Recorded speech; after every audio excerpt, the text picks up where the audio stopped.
कांग्रेस सांसद राहुल गांधी की लोकसभा सदस्यता की बहाली के खिलाफ लखनऊ के एक वकील ने सुप्रीम कोर्ट में याचिका दाखिल की थी, जिसे न सिर्फ खारिज कर दिया गया बल्कि जजों ने वकील को फटकार लगाते हुए उस पर 1 लाख रुपए का जुर्माना भी ठोक दिया।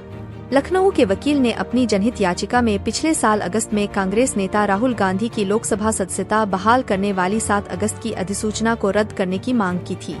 मोदी उपनाम से संबंधित 2019 के आपराधिक मानहानि मामले में राहुल गांधी की सजा पर रोक लगाने के शीर्ष अदालत के आदेश के बाद उनकी लोकसभा सांसदी बहाल कर दी गई थी।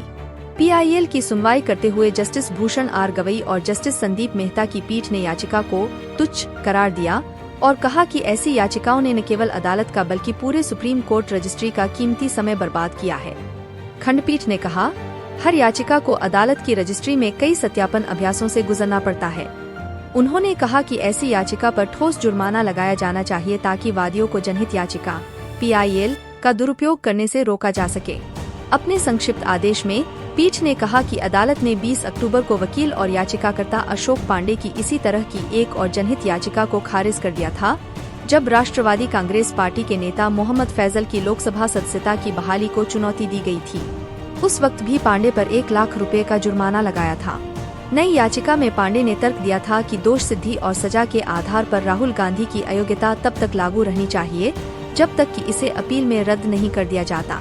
पांडे ने शीर्ष अदालत से इस मुद्दे पर निर्णय लेने का आग्रह किया कि क्या किसी आरोपी की सजा को अपील अदालत या किसी भी अदालत द्वारा रोका जा सकता है और क्या सजा पर रोक के आधार पर एक व्यक्ति जो कानून के संचालन से अयोग्यता का सामना कर चुका है, संसद राज्य विधायिका के सदस्य के रूप में चुने जाने या सांसद होने के लिए योग्य हो जाएगा। पांडे ने अपनी याचिका में राहुल गांधी की सीट रिक्त होने की अधिसूचना जारी करने और वहां नए सिरे से चुनाव कराने का चुनाव आयोग को निर्देश देने की भी मांग की थी।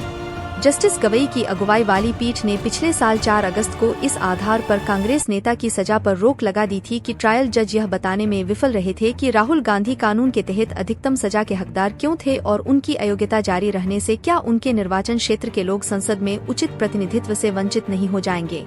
राहुल गांधी 2019 के लोकसभा चुनावों में केरल के वायनाड सीट से सांसद चुने गए थे।